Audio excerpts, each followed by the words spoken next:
What would you trade for your last chance at survival? For Aurelia Walsh, a widow fighting to keep her late husband's cattle ranch alive in the unforgiving mountains of Colorado Territory, the answer was her prized mare Tempest, a horse worth more than gold and the only thing standing between her family legacy and complete ruin. But when a dying Comanche warrior crawls to her doorstep in the dead of winter, Tempest's reins clutched in his frozen hands, the price he demands isn't money, land, or mercy. He asks for something far more dangerous. He asks to become her husband. This is not a tale of romance born from tender glances across a dance floor.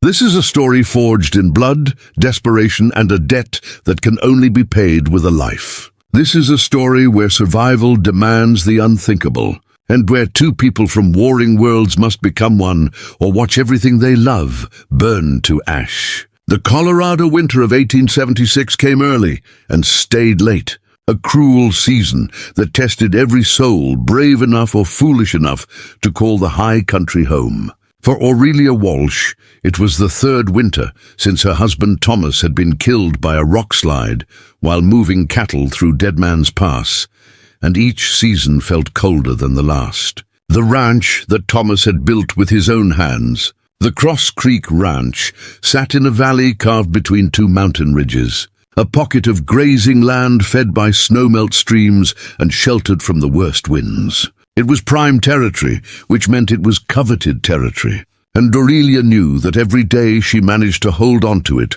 was a small miracle wrapped in barbed wire and stubbornness. She was 27 years old, though the mirror sometimes reflected someone older.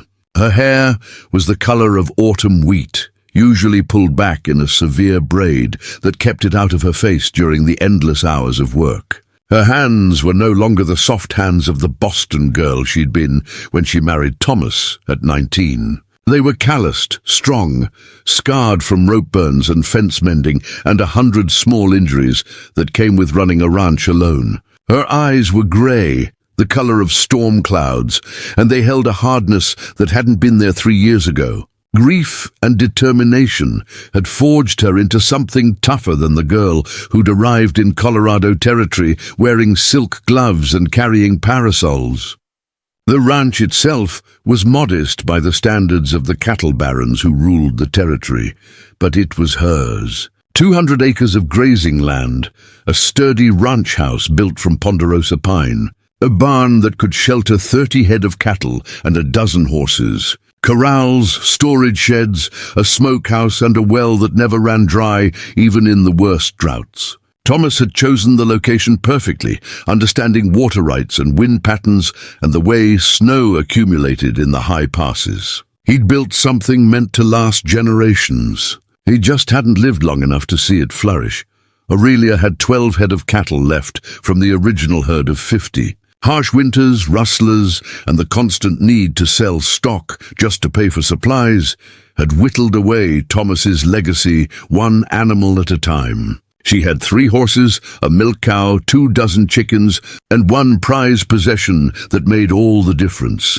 Tempest, the mare, was a 6-year-old Morgan cross with a bloodline that traced back to the finest stables in Kentucky, a wedding gift from Thomas's father, who'd never approved of his son marrying a city girl, but had at least been generous in his disapproval. Tempest was coal black, with a white star on her forehead, standing 15 hands high with the muscled build of a horse bred for both speed and endurance. She was worth $300, maybe more to the right buyer, and she was the cornerstone of Aurelia's plan to rebuild the ranch.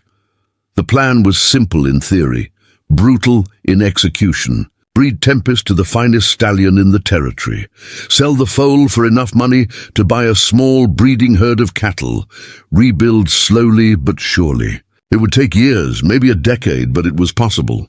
Aurelia had already arranged the breeding for spring with a rancher named Samuel Cortland, who owned a champion quarter-horse stallion 40 miles south. The deal was struck, the terms agreed upon. All she had to do was survive the winter and get Tempest to Cortland's ranch when the mountain passes cleared. Everything depended on that horse.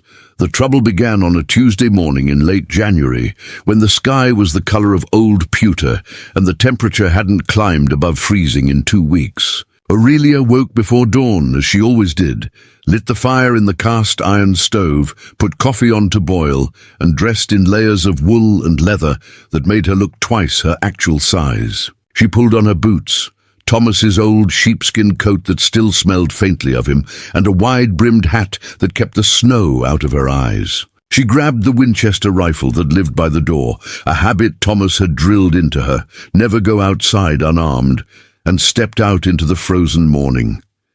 The air was so cold it burned her lungs. Her breath came out in white plumes that hung in the stillness before dissipating.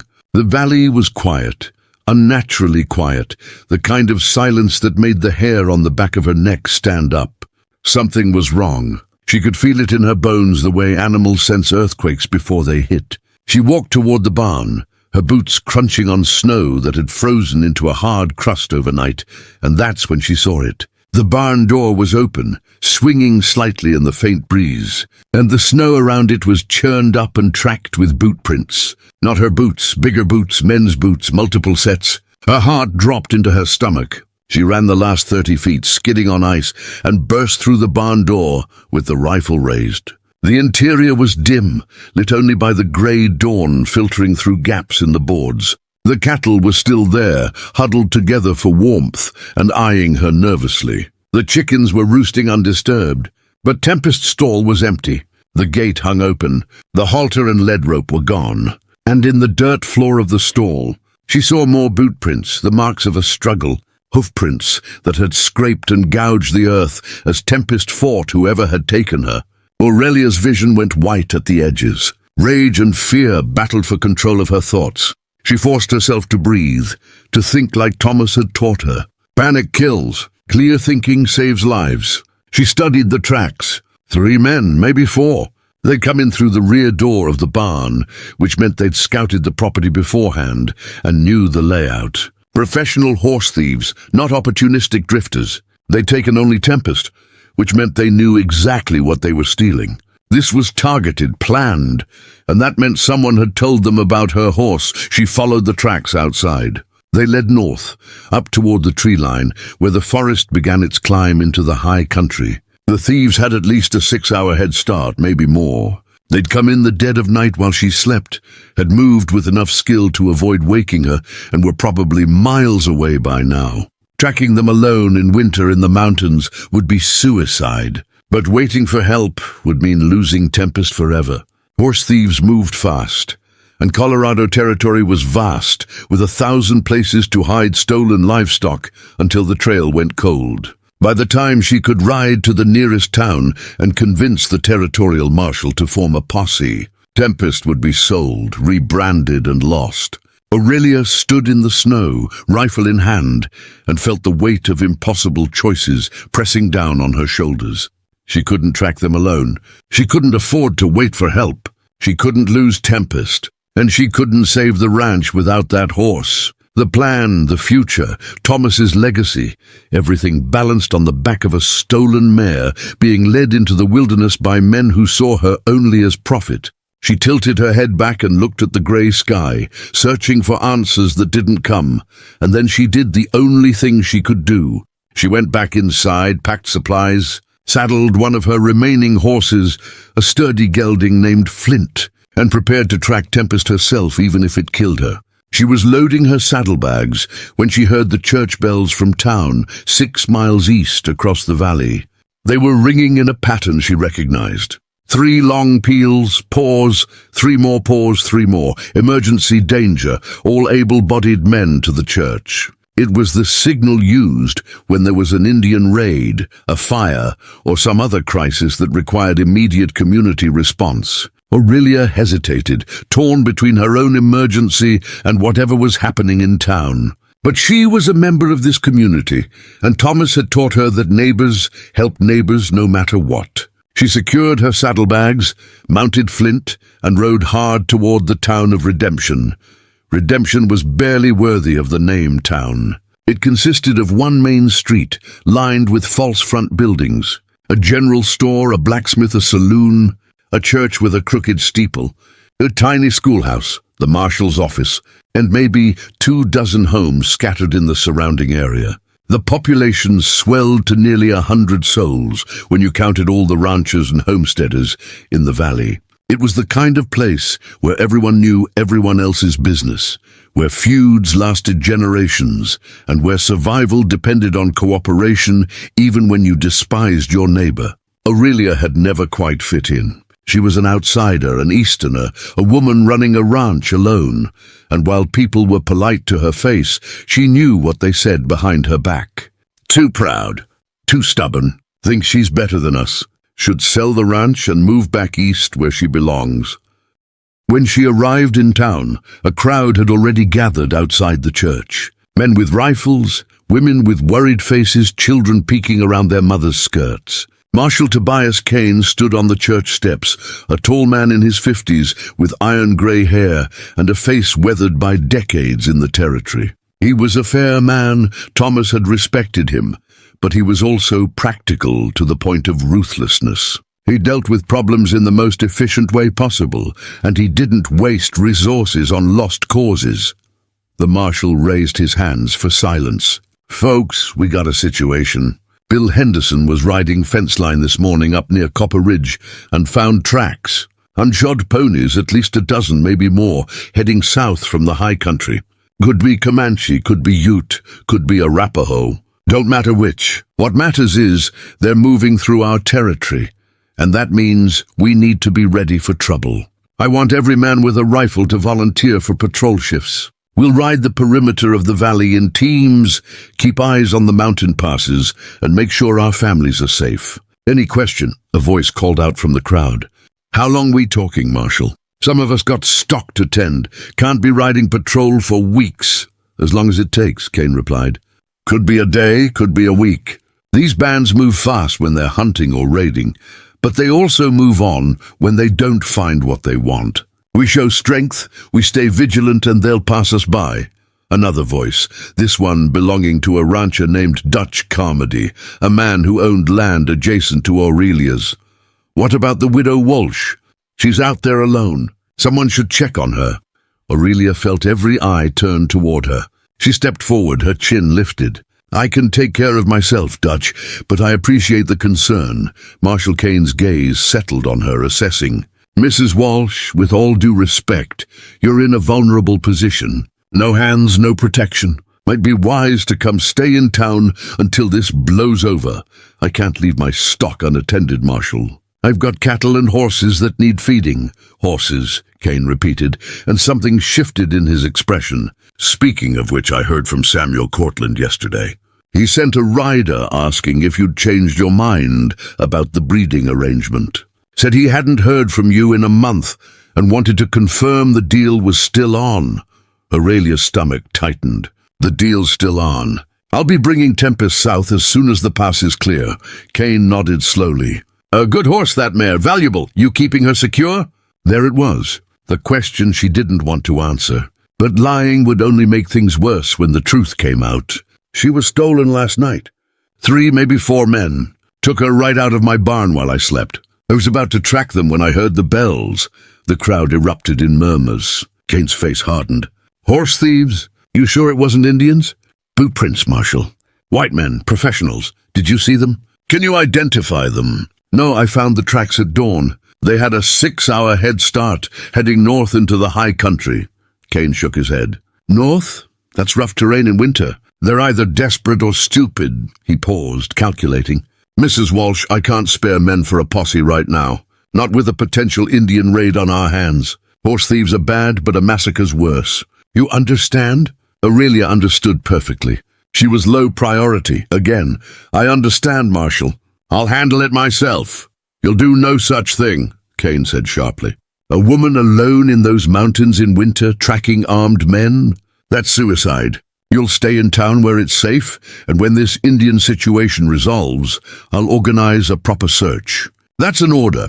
"You can't order me to abandon my property, Marshal.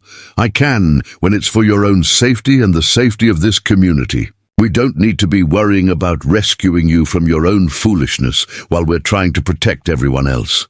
The words stung, because they were designed to. Aurelia felt her face flush hot despite the cold. That horse is my livelihood, Marshal. Without her, I lose everything.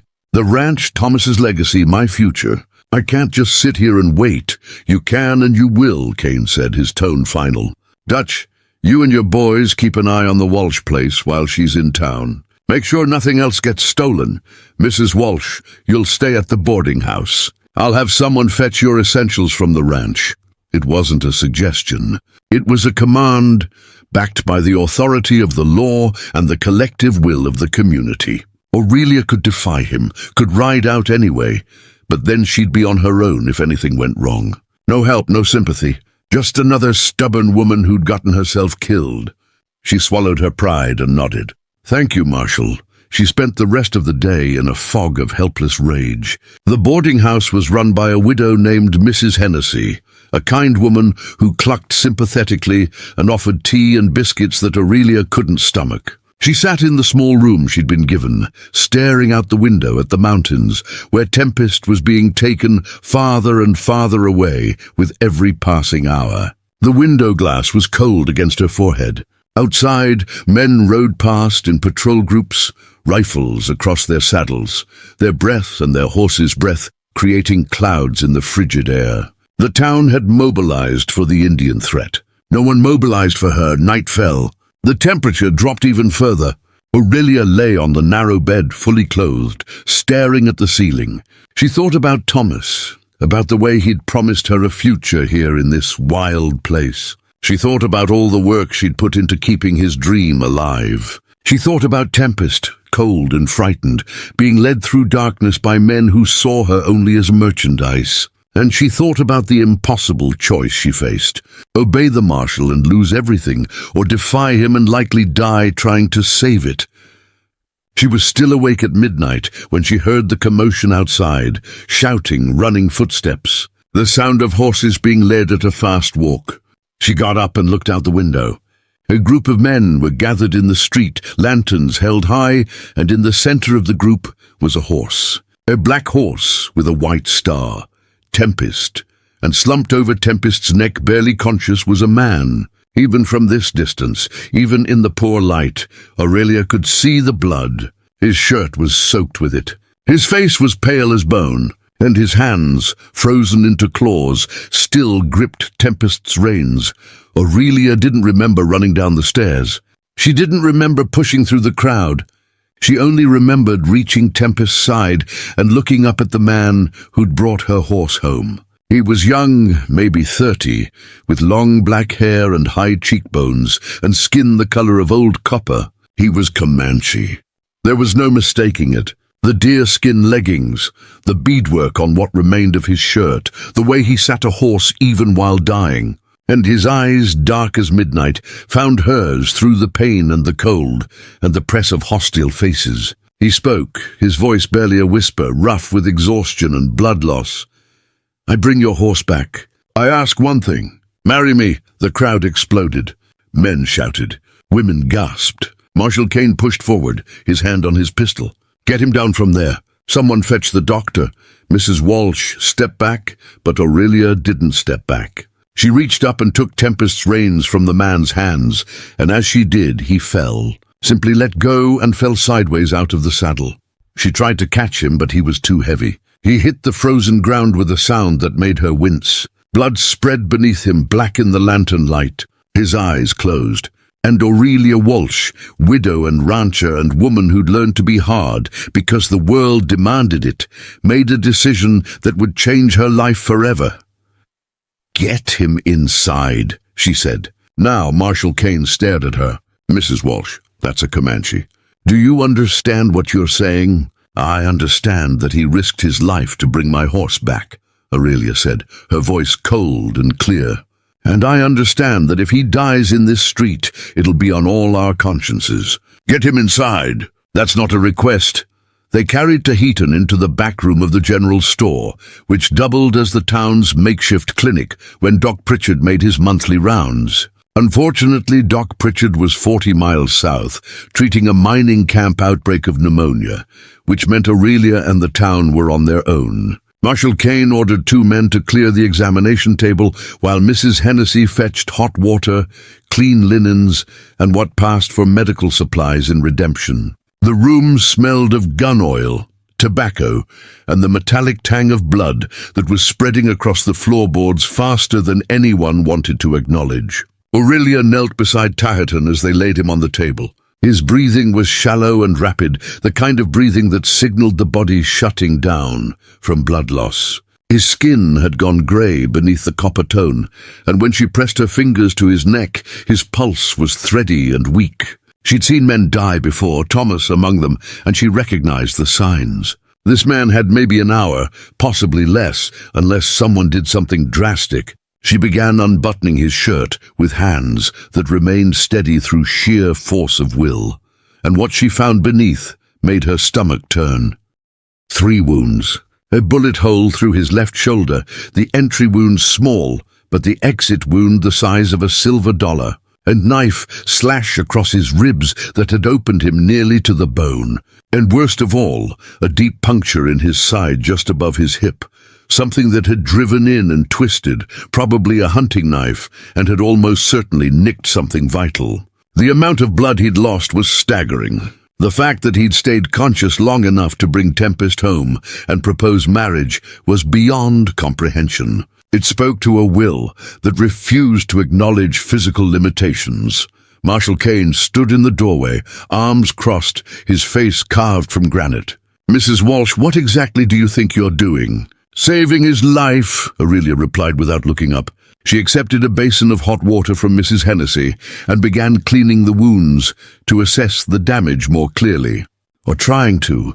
That's a Comanche warrior who just rode into our town during a potential Indian raid. For all we know, he's a scout for a war party. He's a dying man who brought back my stolen horse, Aurelia countered. She probed the shoulder wound gently, and Taherton's eyes fluttered, but didn't open. If he wanted to scout us, Marshal, he wouldn't have ridden straight down Main Street half dead and asked to marry me. Someone in the crowd of onlookers that had gathered outside the door laughed nervously. Kane's jaw tightened. "About that. You can't seriously be considering his proposal. I haven't considered anything except stopping him from bleeding to death on your examination table." Aurelia pressed clean cloth against the worst of the wounds, applying pressure. The bleeding slowed but didn't stop. She needed to stitch him closed. But she'd never sutured a human being before, only animals, and the scale of these injuries terrified her. One wrong move, and she could kill him faster than the wounds themselves. "I need needle and thread. Surgical if you have it, sewing thread if you don't, and whiskey." A lot of whiskey. Mrs. Hennessy, bless her practical soul, didn't wait for the marshal's permission. She hurried off and returned with a needle that had been boiled clean, catgut thread that the veterinarian used on horses, and a full bottle of rye whiskey. Aurelia poured whiskey directly into the shoulder wound, and Taherton's entire body went rigid. His eyes snapped open, wild with pain, and his hand shot out and grabbed her wrist with surprising strength for a dying man. For a moment they locked eyes, grey meeting black, and Aurelia saw something in his gaze that wasn't anger or threat. It was a question. "Do you mean to help me or finish me?" "I'm helping," she said quietly, firmly. "But this is going to hurt." He held her gaze for another heartbeat, then slowly released her wrist and closed his eyes again. His jaw clenched so tight she could see the muscles jumping beneath his skin. She took that as permission and got to work. Threading the needle took 3 tries because her hands had finally started shaking.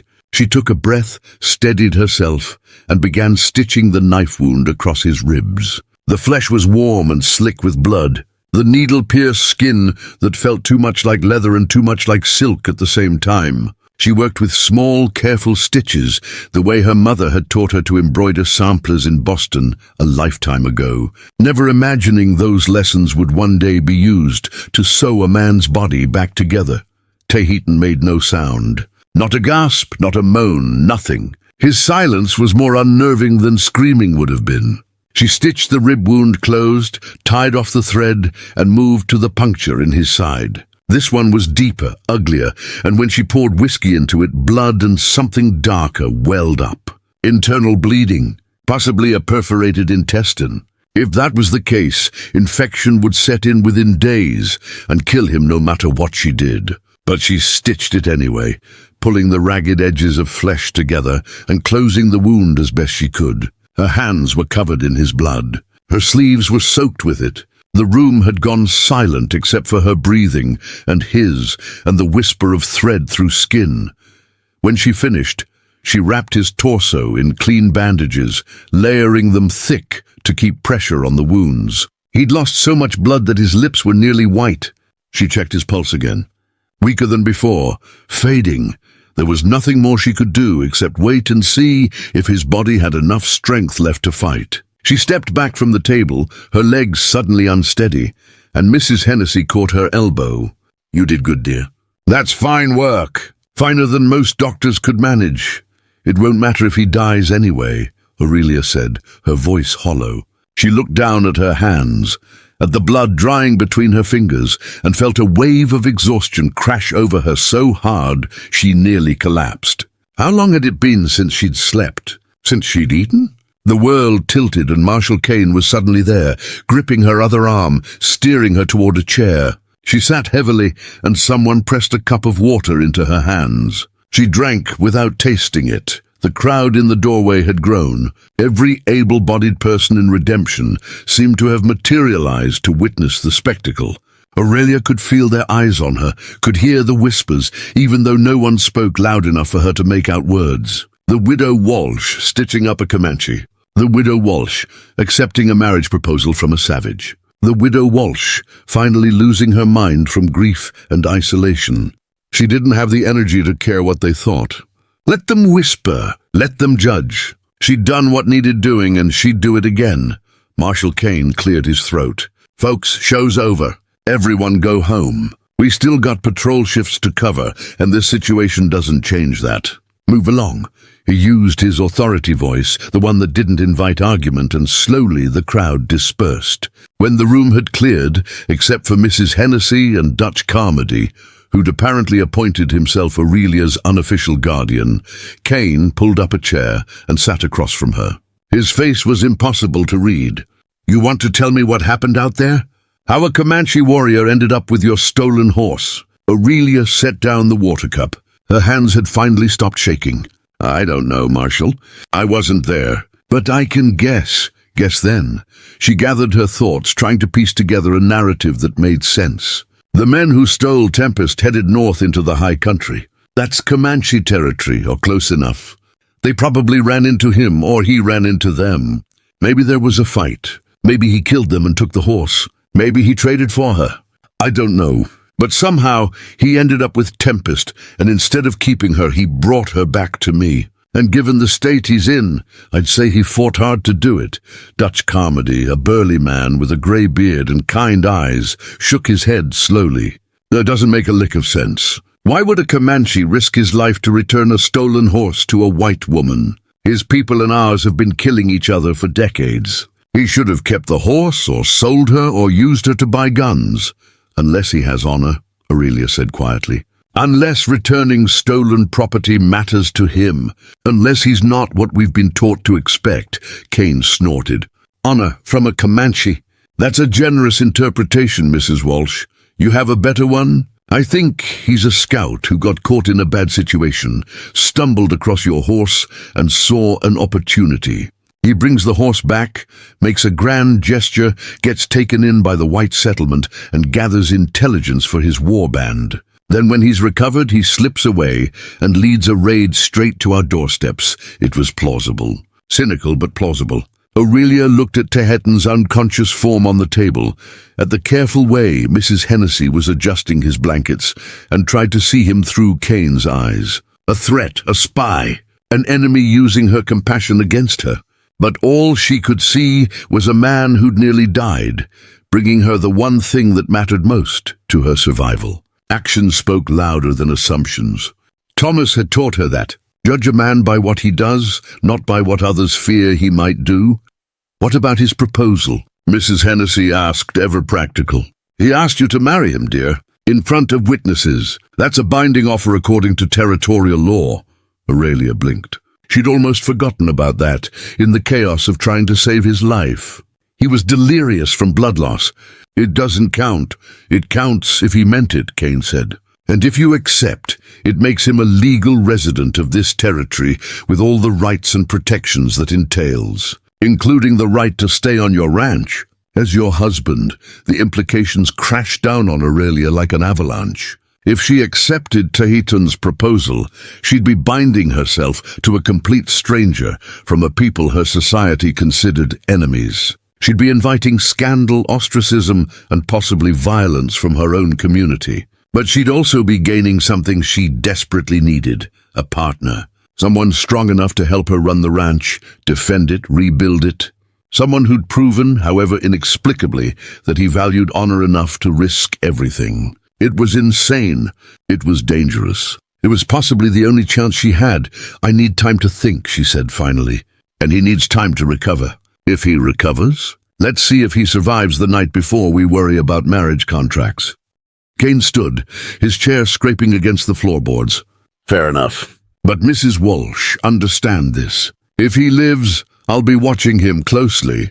One wrong move, one hint of threat, and I'll put him down like a rabid dog. I don't care if he's your husband, your hired hand, or the second coming of Christ. My job is protecting this town, and I won't let sentiment compromise that. Are we clear?" "Crystal clear, Marshal." "Good. Dutch, you stay here tonight. Keep watch. If he wakes up, if he tries anything, you shoot first, and ask questions never. Mrs. Walsh, you should go back to the boarding house and get some rest. Before we jump back in, tell us where you're tuning in from, and if this story touches you, make sure you're subscribed, because tomorrow I've saved something extra special for you." Aurelia shook her head. "I'm staying." I stitched him up. "I'm responsible for him now." Kane looked like he wanted to argue, but something in her face must have convinced him it would be pointless. He sighed, adjusted his gun belt, and headed for the door. "Suit yourself. But don't come crying to me when this blows up in your face." He paused at the threshold and looked back. "For what it's worth, you've got grit, Mrs. Walsh. Thomas would be proud of the woman you've become. Just wish you'd use that grit on something less likely to get you killed." After he left, the room fell into an exhausted quiet. Mrs. Hennessy fussed over Tahitian for a few more minutes, checking his bandages and his pulse, then declared she needed to return to the boarding house before her other guests started complaining. She squeezed Aurelia's shoulder on her way out. "You did a brave thing tonight, dear. Don't let anyone tell you different." Dutch settled into a chair in the corner, his rifle across his lap, and pulled his hat down over his eyes. Within minutes he was snoring softly. Aurelia was alone with her thoughts and a dying Comanche warrior who'd somehow become her responsibility. She pulled a stool close to the examination table and sat, studying Tahitian's face in the lamplight. He was younger than she'd first thought, maybe her age or close to it. His features were strong and angular, carved with the kind of precision that made him handsome, despite the pallor and the pain etched into the lines around his mouth. His hair was long and black as midnight, matted with blood and sweat. There was a scar along his jawline, old and faded, and another across his collarbone. A warrior's marks, a survivor's marks. She found herself wondering about his life. Where had he grown up? What had shaped him? Did he have family waiting for him somewhere, wondering if he was alive or dead? Had he known what taking Tempest back to her would cost him? And why had he done it? The question gnawed at her. Bringing back a stolen horse to a stranger made no sense, unless there was something she was missing, some piece of the puzzle she couldn't see. Maybe when he woke up, if he woke up, she'd get answers. Or maybe she'd just get more questions. The night stretched on. Aurelia dozed in her chair, jerking awake every time Tahitian's breathing changed rhythm. Around midnight, his fever spiked. His skin went hot to the touch, and he started trembling despite the blankets piled on him. She bathed his face with cool water and whispered reassurances she wasn't sure he could hear. "You're safe. You're going to live. Just hold on." Whether she was reassuring him or herself, she couldn't say. Dawn came slowly, grey light seeping through the window and painting the room in shades of exhaustion. Tahitian's fever broke an hour after sunrise. His breathing evened out. His color improved slightly. He was still unconscious, but the crisis had passed. He'd survived the night. Dutch woke with a snort, stretched, and went outside to relieve himself and check on the town. When he came back, he had news. Marshall's got patrols reporting all clear. No sign of Indian activity. Looks like whatever band was moving through has moved on. Kane's calling off the emergency. Aurelia felt a weight lift slightly. At least that crisis was over. What about the horse thieves? Anyone find their trail? Not yet. But with your horse back, I reckon that mystery's solved itself. Whoever took her is probably buzzard food up in the high country, courtesy of your Comanche friend there. He's not my friend. He's just a man who returned my property. That's so? Dutch gave her a knowing look. You sat up all night nursing a man who's just a stranger. That's mighty charitable of you, Mrs. Walsh. She didn't have an answer for that. Maybe it was charity. Maybe it was guilt. Maybe it was the bone-deep loneliness of 3 years alone, finally breaking through her defenses. She didn't know anymore. Dutch seemed to sense her turmoil and softened. I'm not judging Aurelia. Thomas was my friend. I promised him I'd look after you if anything happened to him, and I've done a poor job of it. If this Comanche can help you keep the ranch, if he's honorable, then maybe it's not such a crazy idea. But you be careful. The town won't take kindly to you marrying outside your kind. There'll be talk. Worse than talk. There's already talk, Aurelia said. There has been since Thomas died. I've learned to live with it. This'll be different. This'll be dangerous. Kane won't be the only one watching. Some folks might decide to take matters into their own hands. The warning was clear. If she accepted Tahitian's proposal, she'd be painting a target on both their backs. The question was whether the risk was worth the reward. Dutch left to fetch breakfast, and Aurelia remained at Tahitian's side. Around mid-morning his eyes opened. Just a crack at first, then wider as awareness returned. He looked confused, disoriented, and then his gaze found hers and sharpened. Recognition, memory. His lips moved, but no sound came out. His throat was too dry. She lifted his head carefully and held a cup of water to his mouth. He drank in small sips, grimacing with pain from the movement. When he'd had enough, she set the cup aside and met his eyes. You almost died. You've been unconscious for nearly 12 hours. Do you remember what happened? He nodded slightly. His voice, when it came, was rough as gravel. I remember. Your horse. Men who stole her. I killed them. Took your horse back. Came to find you. Why? The question hung between them. Tahitian was silent for a long moment, his eyes searching her face as if trying to decide how much truth to share. Finally he spoke. Because it was the right thing to do. Because honor demands debts be paid. What debt? You didn't owe me anything. I owed myself, he said quietly. I have lost much. My people scattered. My family dead. My purpose gone. When I found those men with your horse, I saw a chance to be more than I have become. I saw a chance to matter, to do something good. And when I brought your horse back, I saw a chance for something more. A future, a place, a reason to keep living. His honesty was stark and painful. Aurelia understood loss. She understood the feeling of your entire world, crumbling and searching desperately for something to hold on to. You asked me to marry you, she said, in front of the whole town. Do you remember that? I remember. Did you mean it? Tahitian's eyes held hers. I meant it. I offer you my strength, my skills, my loyalty. I ask only for a place to belong. If that is not enough, I will leave when I am healed. But I hope it is enough. Aurelia felt something shift in her chest. This wasn't romance. It wasn't passion. It was something raw and more honest. Two broken people recognizing in each other a chance at survival. She thought about the ranch, about the impossible weight of running it alone. She thought about Thomas's dream and her promise to keep it alive. She thought about the brutal practicality of frontier life, where marriages were often partnerships forged out of necessity rather than love. And she thought about the risk, the danger, the scandal. Then she made her choice. My name is Aurelia Walsh, she said. I'm a widow. I own a cattle ranch called Cross Creek about 6 miles west of here. It's 200 acres, not much, but it's mine. I have 12 head of cattle, 3 horses including the one you brought back, and more problems than I can count. If you marry me, you'll be working dawn to dusk. You'll be facing hostility from the town and possibly violence from people who don't want you here.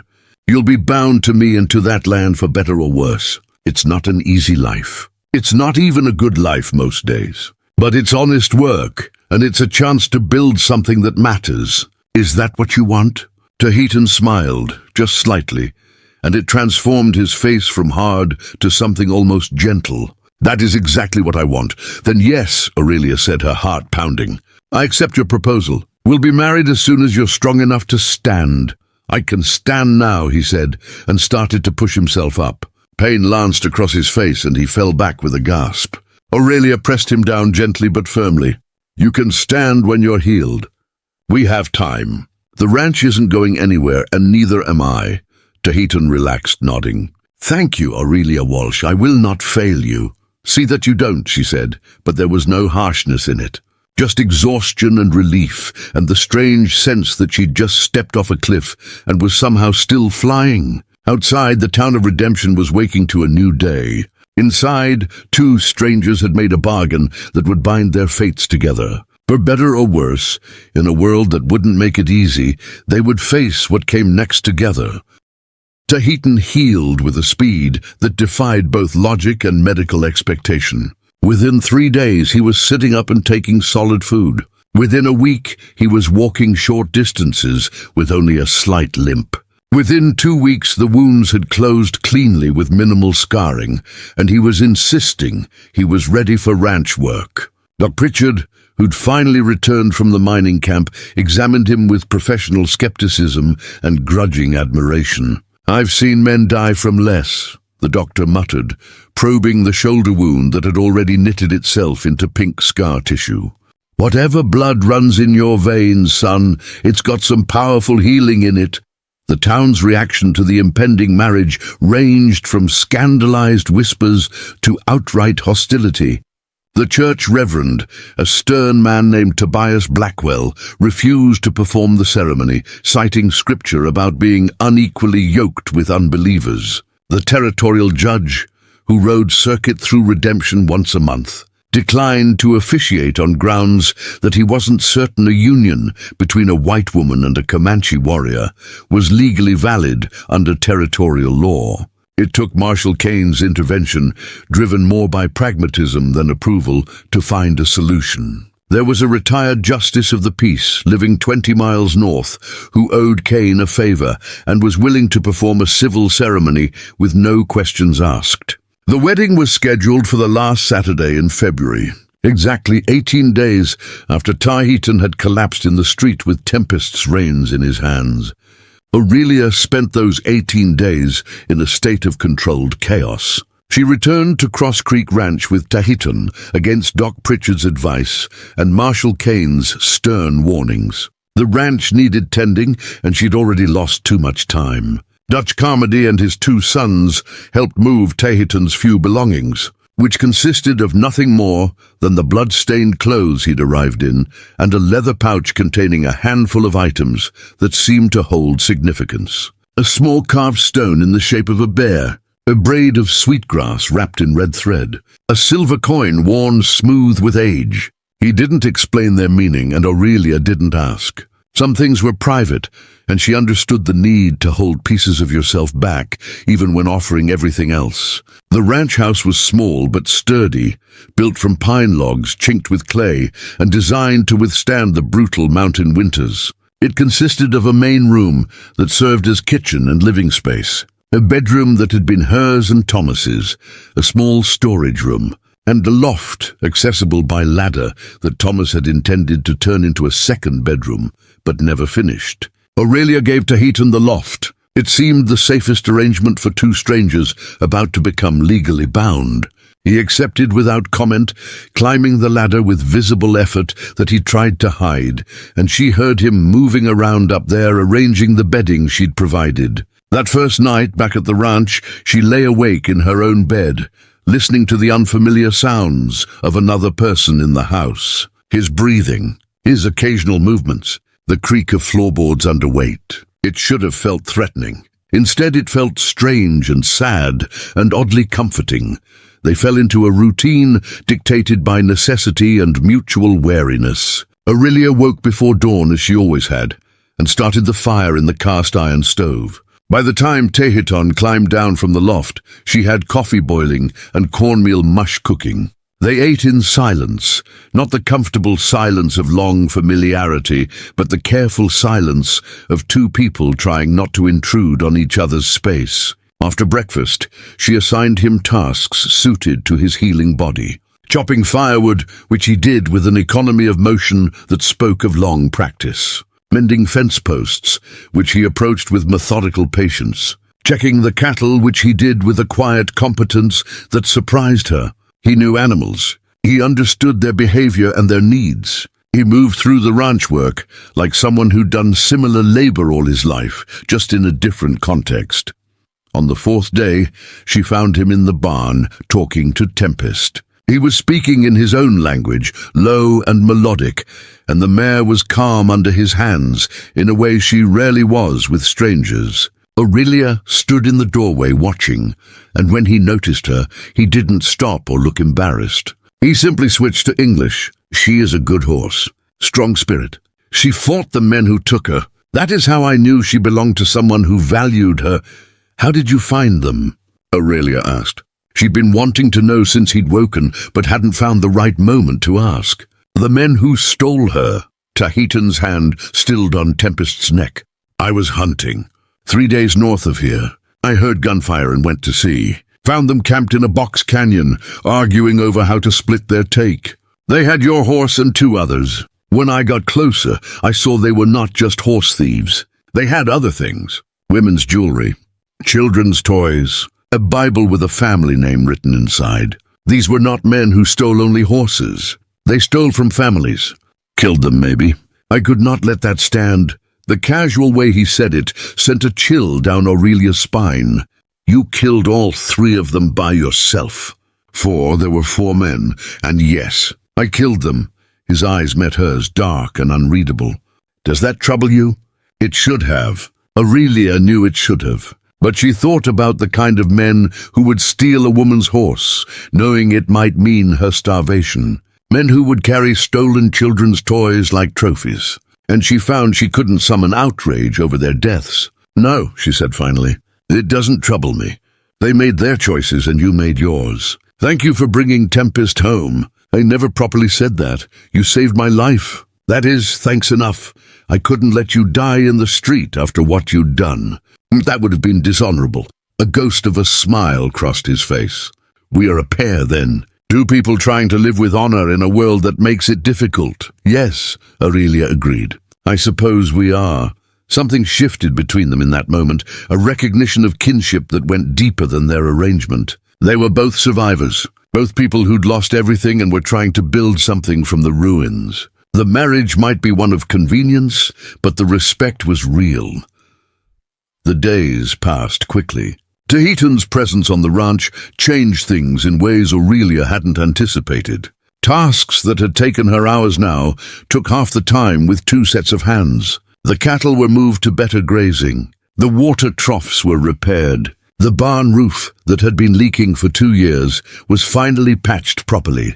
He worked with a quiet intensity that required no supervision, and when he didn't know how something should be done, he asked rather than guessing wrong. He was learning not just the ranch, but her, the way she liked things organized, the standards she held, the reasons behind her methods, and she found herself learning him in return. He was patient with animals, but had little tolerance for broken equipment.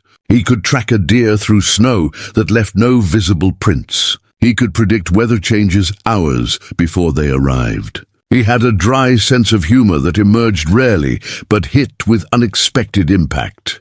One morning, she came outside to find him standing perfectly still, watching the eastern horizon. The sun was just rising, painting the snow-covered peaks in shades of gold and rose. "What are you looking at?" she asked. He didn't turn. Home, or what used to be home. My people's winter camps were 2 days' ride that direction. I am wondering if any of them still stand, or if the soldiers have burned them all. The pain in his voice was carefully controlled but unmistakable. Aurelia stood beside him, following his gaze. "I'm sorry for what you've lost, for what my people have taken from yours. You did not take anything from me, my people did. That makes me complicit whether I pulled a trigger or not."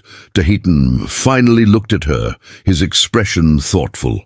"By that logic, I am complicit in every raid my people made against yours. Every settler killed, every home burned. Should you hate me for that? I don't know," Aurelia said honestly. "Should I? No, because I am not my people any more than you are yours. We are just two individuals trying to survive. The weight of history is too heavy for two people to carry. Let the dead bury the dead. We will focus on living." It was good advice, practical advice, but Aurelia wondered if either of them could actually follow it. The past had teeth, and it didn't let go easily. Still, she nodded, agreed. We focus on the future, on this ranch, on making something that lasts. They stood together watching the sunrise until the cold drove them back inside, and Aurelia felt the first fragile thread of partnership beginning to form between them. The wedding day arrived with clear skies and temperatures that almost climbed above freezing. Aurelia wore the only dress she owned that wasn't work-worn, a dark blue wool that had been her mother's and still smelled faintly of lavender. She braided her hair and pinned it up, and when she looked in the small mirror above the wash basin, she barely recognized herself. She looked young and frightened and determined all at once. Tahitian emerged from the loft, wearing clothes that Dutch Carmody had donated, a white shirt and black trousers that fit reasonably well, and his long hair tied back with a strip of leather. He looked uncomfortable in the white man's clothing, but he wore it without complaint. They rode to the justice of the Peace's property together on Flint and Tempest, the horses moving at an easy walk through snow that had crusted overnight. Neither of them spoke much. What was there to say? They both knew what they were doing and why. Love had nothing to do with it. This was a business arrangement, a partnership forged from necessity. But as they rode, Aurelia found herself studying Tahitian from the corner of her eye.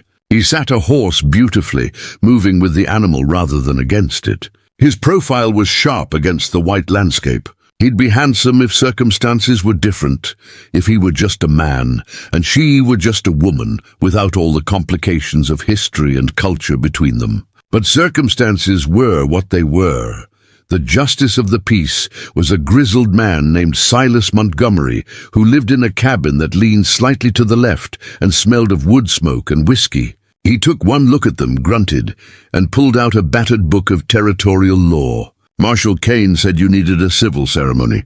No frills, that what you want?" "Yes, sir," Aurelia said. "That's what we want. You understand this is legally binding. You're entering into a contract recognized by territorial law. Property becomes shared, debts become shared. You're bound until death or legal dissolution. You sure about this?" Aurelia looked at Tahitian. He looked back at her. "We're sure," they said in unison. Montgomery shrugged. "Your funeral. Let's get this done. I got traps to check before nightfall." The ceremony took less than 5 minutes. Montgomery read from the law book in a monotone, asked them each if they consented to the union, and when they both said yes, he made them sign a document that he'd already prepared. "Witnessed and signed this 28th day of February 1876. Congratulations, you're married. That'll be $2. Aurelia paid him from the small store of coins she kept for emergencies. Montgomery pocketed the money and jerked his thumb toward the door. "Off with you then, and good luck. You're going to need it." They rode back to Cross Creek Ranch as husband and wife, the certificate folded in Aurelia's saddlebag, and the reality of what they'd done settled over them like the cold. They were bound now, legally, irrevocably, for better or worse.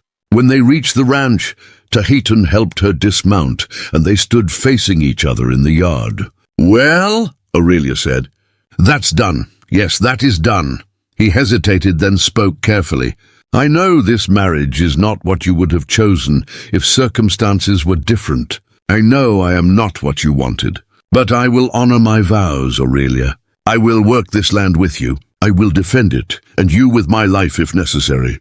I will not shame you or fail you. "This I promise." The sincerity in his voice made something ache in Aurelia's chest. "I promise the same. We're partners now, equals. We'll face whatever comes together." She held out her hand and he took it. His grip was warm and strong and steady. They shook once, formally, sealing their agreement. Then they released and stepped back, and Aurelia felt the strangeness of the moment. She was married again to a man she barely knew, to a Comanche warrior who 3 weeks ago had been a stranger bleeding in the snow. Life was strange and unpredictable and occasionally insane. That night they ate dinner together at the small table Thomas had built years ago. Aurelia had made venison stew and fresh bread, and they ate in the same careful silence that had characterized all their meals. But there was something different now.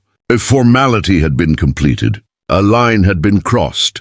They were husband and wife in the eyes of the law, even if they were still strangers in most ways that mattered. After dinner, Tahitan climbed to the loft and Aurelia retreated to her bedroom, and the house settled into the quiet rhythms of night. But Aurelia couldn't sleep.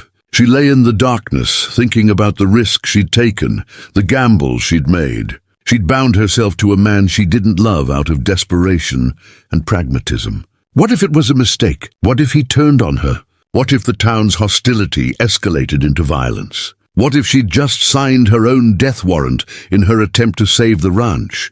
But then she thought about the alternative.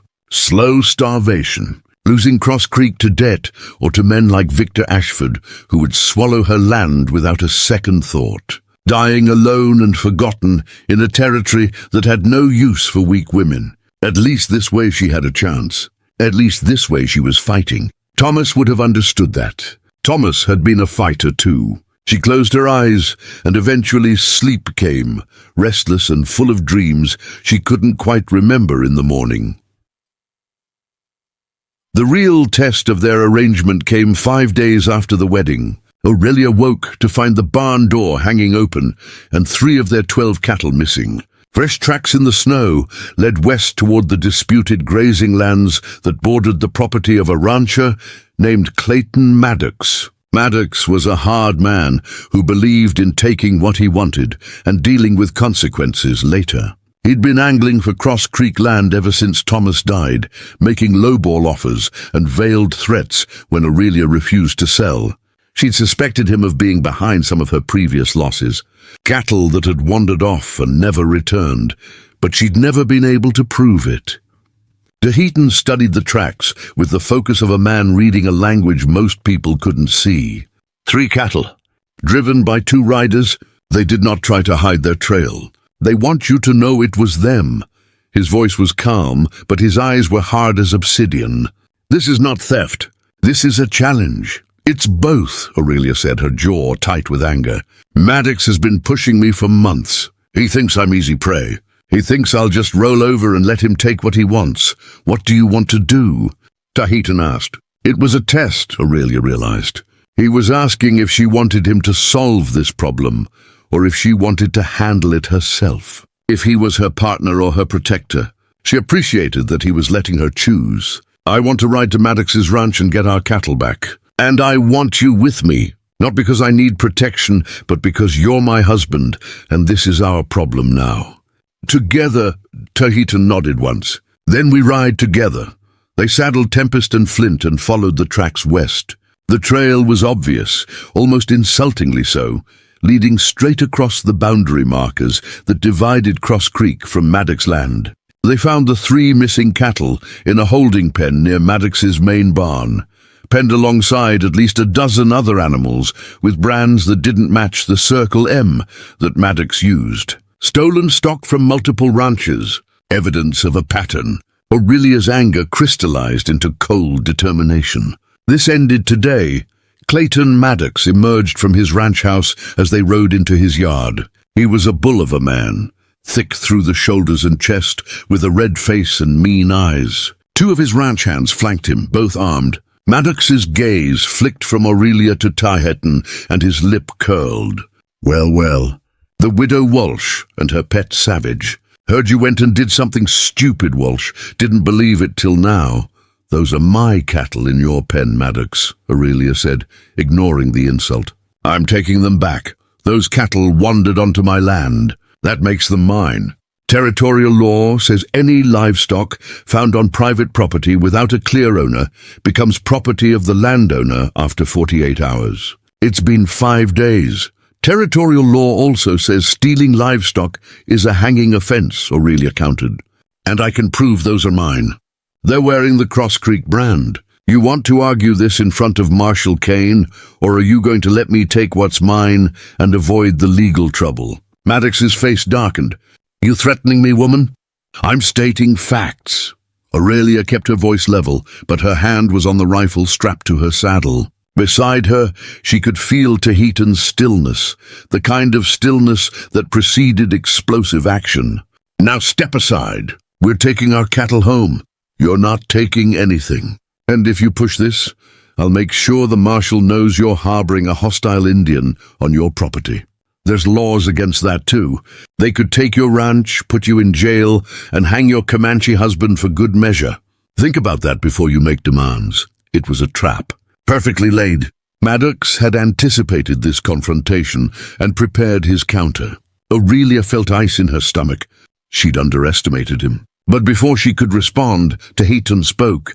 His voice was quiet, but it carried the weight of absolute certainty. You have stolen from my wife. Preparing and narrating this story took us a lot of time, so if you are enjoying it, subscribe to our channel. It means a lot to us now. Back to the story. You have insulted my wife. You have threatened my wife. These are 3 violations of honor that cannot stand. I give you 1 chance to make this right. Return the cattle, apologize, walk away, or I will make you regret that you were born. The ranch hands laughed nervously. Maddox's face went purple with rage. You dare threaten me? On my own land? I'll see you dead before sundown, savage. Then you will die first, Tahitian said, and there was no bravado in it. Just flat statement of fact. He dismounted in one fluid motion and walked toward Maddox, with his hands empty and his stride unhurried. Maddox's hands went for his gun. Tahitian moved. 1 second he was 5 paces away. The next, he was inside Maddox's guard, his hand locked around the bigger man's wrist, the gun only half drawn. Tahitian twisted and Maddox screamed as bones cracked. The gun fell to the dirt. Tahitian swept Maddox's legs, and the man went down hard on his back, with Tahitian's knee on his chest and Tahitian's knife at his throat. The 2 ranch hands froze. Aurelia had her rifle up and aimed before they could decide whether to intervene. Don't, she said coldly. This is between them. You stay out of it and you walk away alive. You get involved and you die. Choose. They chose survival. Their hands moved away from their guns. A Tahitian looked down at Maddox, who was gasping like a landed fish, his eyes wide with shock and fear. You are a coward who steals from women and hides behind hired guns. You are not worth killing. But if you ever threaten my wife again, if you ever set foot on our land, if you even speak her name without respect, I will find you, and I will finish this. Do you understand? Maddox nodded frantically. Tahitian stood and stepped back, sheathing his knife. He looked at the ranch hands. Open the pen. We are taking our cattle, and any other animals in there that do not belong here. Then we are leaving. If anyone follows us, I will assume you have chosen death. The ranch hands rushed to comply. Within minutes, Aurelia and Tahitian were driving not just their 3 cattle, but 7 others with mismatched brands out of Maddox's ranch. As they left, Aurelia looked back once. Maddox was still on the ground, cradling his broken wrist. The ranch hands were helping him up. The message had been delivered. Cross Creek Ranch was no longer easy prey. They drove the cattle home in silence. When they reached Cross Creek, they penned the 3 that were theirs and left the others in a separate enclosure. Aurelia would send word to the surrounding ranches that she'd recovered stolen stock, and owners could come claim what was theirs. It was the right thing to do. But more than that, it was smart. She was making allies, proving that she and Tahitian were forces for justice, not chaos. That night at dinner, Aurelia finally spoke. Thank you for what you did today, for standing with me. I am your husband, Tahitian said simply. Where you stand, I stand. "That is what the vow means." Aurelia nodded, her throat tight. They were partners now. In every sense that mattered. And the ranch, their ranch, was beginning to feel like it might actually survive. Spring came to the Colorado high country the way it always did, grudgingly and with false starts. Snow melted during the day and froze again at night.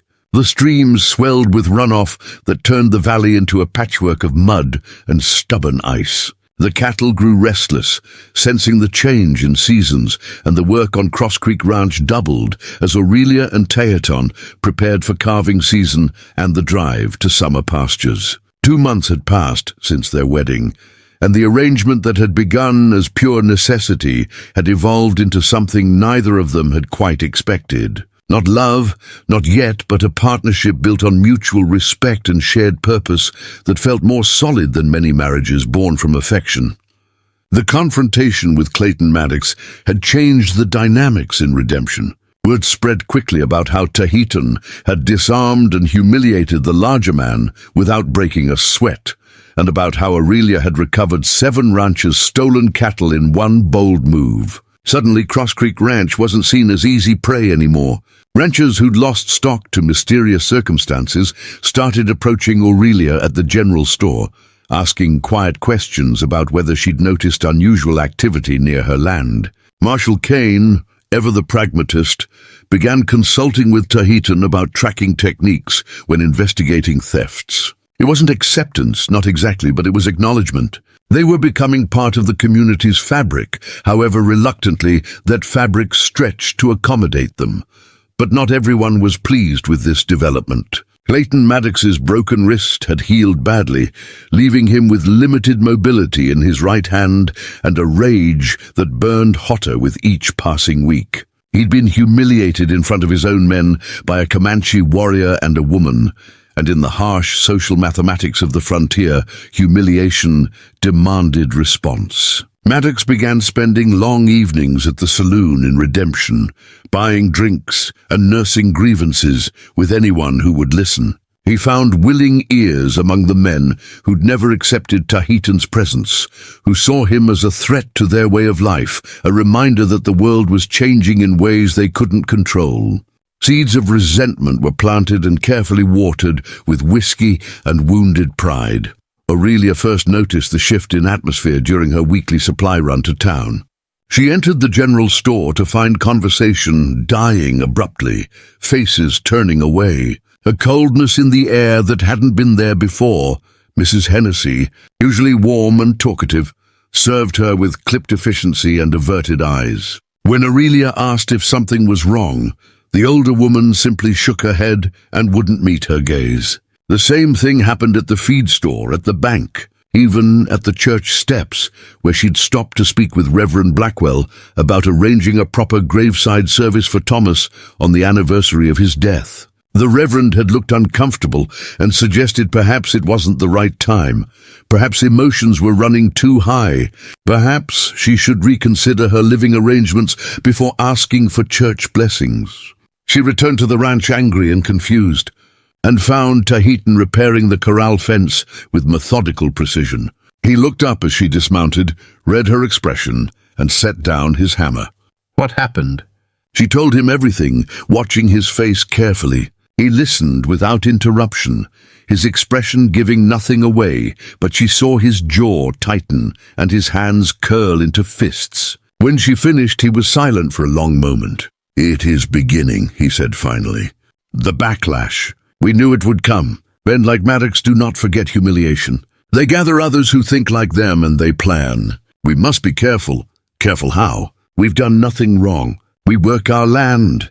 We keep to ourselves. We've helped recover stolen property. What more can we do to prove we're not a threat?" "We cannot prove that," Teaton said quietly, "because to men like Maddox, our existence is the threat. I'm Comanche living on land they believe should only belong to whites. You are a woman who refused to be helpless and chose her own path instead of accepting their protection.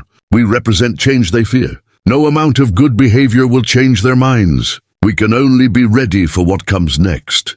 Aurelia knew he was right, but the unfairness of it burned in her chest.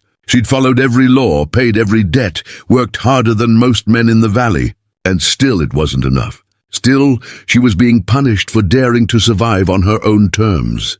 What do you think they're planning? I do not know yet, but I will find out. Tonight I will ride to town and listen. People talk more freely when they think no one is paying attention. He hesitated, then added, "You should stay here. Lock the doors. Keep your rifle close. If I am not back by dawn, ride to Marshal Kane. I'm not hiding in my own house while you take risks for me. You are not hiding. You are being smart. If something happens to both of us, there is no one to protect this ranch. One of us must be safe. Let it be you." The logic was sound even if Aurelia hated it. She nodded reluctantly and Tahitan left after sunset, moving silently into the darkness on foot rather than horseback. He taught himself to move through the mountain terrain like smoke, there and gone, before you could focus on him. Aurelia locked the doors as instructed, lit a single lamp, and sat at the table with her rifle across her knees. The house felt too empty and too full at the same time. She'd gotten used to his presence, she realized. The quiet sounds of him moving in the loft, the smell of the tobacco he occasionally smoked in his pipe, the knowledge that she wasn't alone. When had that happened? When had this stranger become someone whose absence left a hole? Tahitan returned 3 hours before dawn, slipping in through the back door so quietly that Aurelia jumped despite expecting him. He looked grim. "It is worse than I thought. Maddox has been spreading stories. He claims I attacked him unprovoked, that I threatened to kill his men, that I am the one who has been stealing cattle and blaming others to cover my tracks. He has convinced at least a dozen men that I am dangerous and need to be dealt with before I start a wider uprising among the local tribes." That's insane. There are witnesses who know what really happened, witnesses who will not speak against Maddox because they fear him or depend on him for work. And even if they did speak, would they be believed? I am Comanche. In the minds of many here, that makes me guilty of whatever I'm accused of. Tahitan poured himself water from the pitcher and drank deeply. They are planning something. I could not get details, but I heard enough to know it will happen soon. Within days, maybe a week, Aurelia's mind raced through possibilities. An attack on the ranch, an ambush when they went to town, a legal maneuver to have Tahitan arrested on false charges. We need to go to Marshal Kane, tell him what you heard. And say what? That I overheard men in a saloon talking? Kane will ask for specifics I cannot provide. He will ask for names I cannot give, without revealing I was eavesdropping. And even if he believes us, what can he do? Arrest men for having a conversation? The law does not work that way. Tahitan sat across from her, his exhaustion evident. We are on our own in this, Aurelia. We must be prepared to defend ourselves. I won't let them drive us off our land. Thomas built this ranch with his own hands. I've kept it alive through 3 years of hell. I'm not giving it up because some small-minded cowards are afraid of change. Tahitan smiled slightly, the first smile she'd seen from him in days. Good, then we fight. But we fight smart. We set watches. We never go anywhere alone. We make sure someone knows where we are at all times. And we document everything. Every threat, every strange occurrence, every piece of evidence that might prove conspiracy. If they come for us, we make sure the world knows we were not the aggressors. They spent the next week in a state of heightened vigilance that was exhausting but necessary. Tahitan rode the property line every morning, checking for signs of intrusion. Aurelia kept a journal documenting everything unusual, every hostile glance in town, every veiled threat. They took turns sleeping so one was always awake and alert. The cattle were moved closer to the house, where they could be watched. The horses were kept in the barn at night with the doors barred. It was like living under siege, and the not knowing when or how the attack would come was worse than the attack itself would be.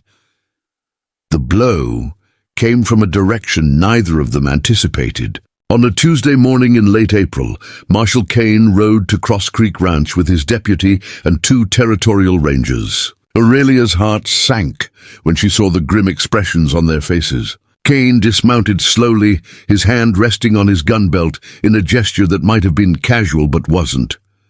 "Mrs. Walsh, Mr. Teherton, we need to talk."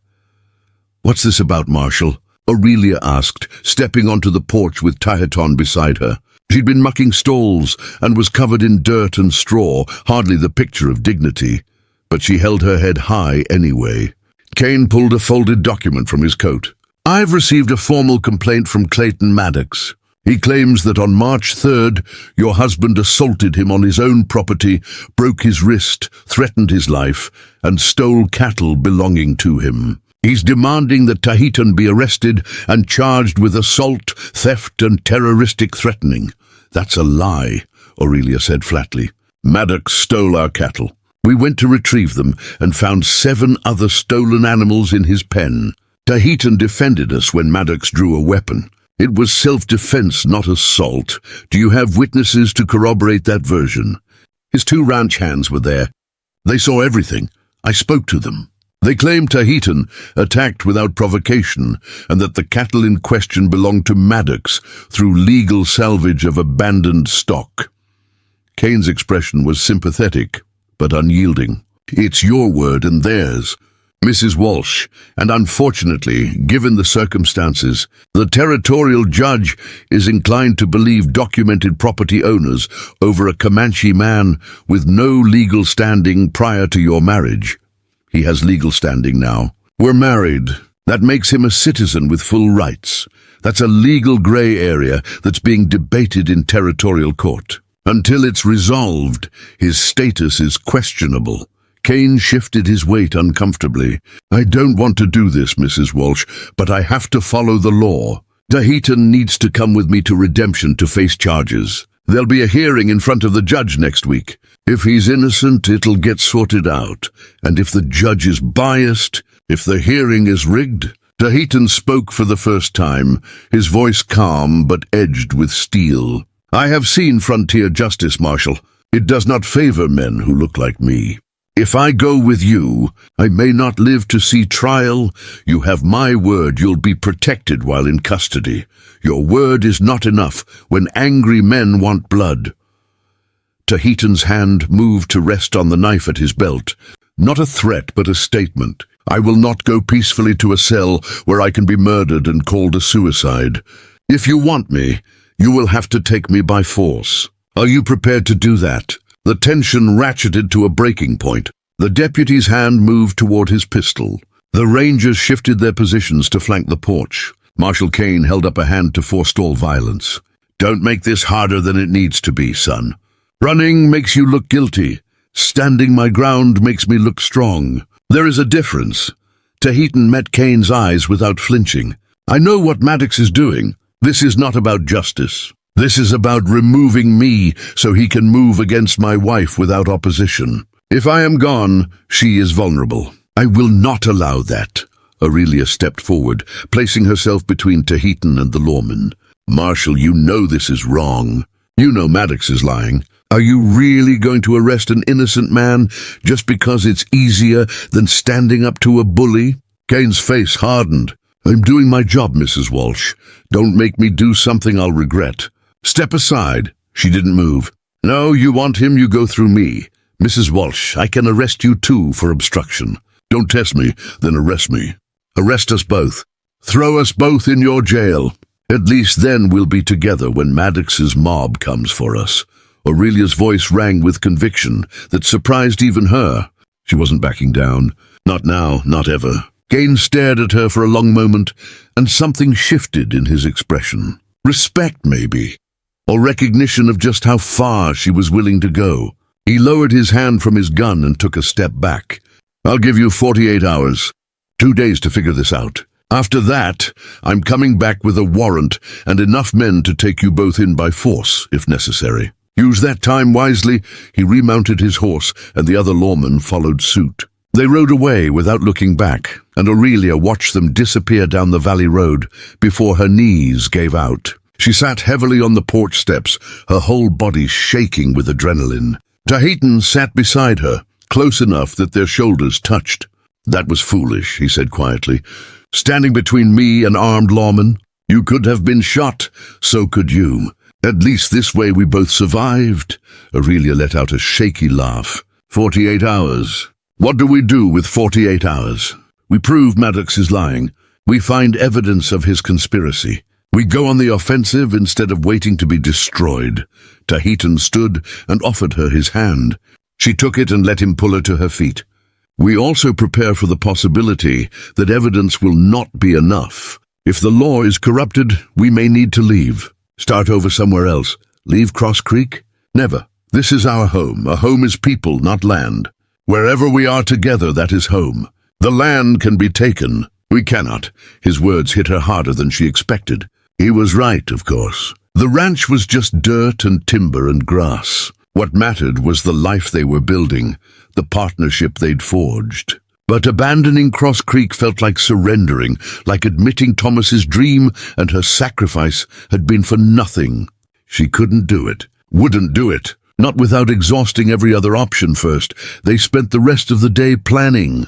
Tahitian would ride to the surrounding ranches and speak with the men whose cattle they'd recovered from Maddox's pen, see if any would testify on their behalf. Aurelia would go through every piece of documentation she had, every bill of sale, every brand registration, every witness statement they'd collected since the incident. They needed an ironclad case that even a biased judge couldn't ignore. But even as they worked, Aurelia felt the weight of the hourglass running out. 48 hours wasn't enough time to overturn a conspiracy that had been brewing for months. They were fighting a war on terrain, chosen by their enemy, with rules designed to ensure their defeat. That night, unable to sleep, Aurelia climbed the ladder to the loft, where Tahitian sat by the small window, looking out at the moonlit valley. He glanced at her as she settled beside him, but said nothing. They sat in silence for a while, comfortable in a way that still surprised her. Finally, she spoke. "If this goes wrong, if we have to run, where would we go?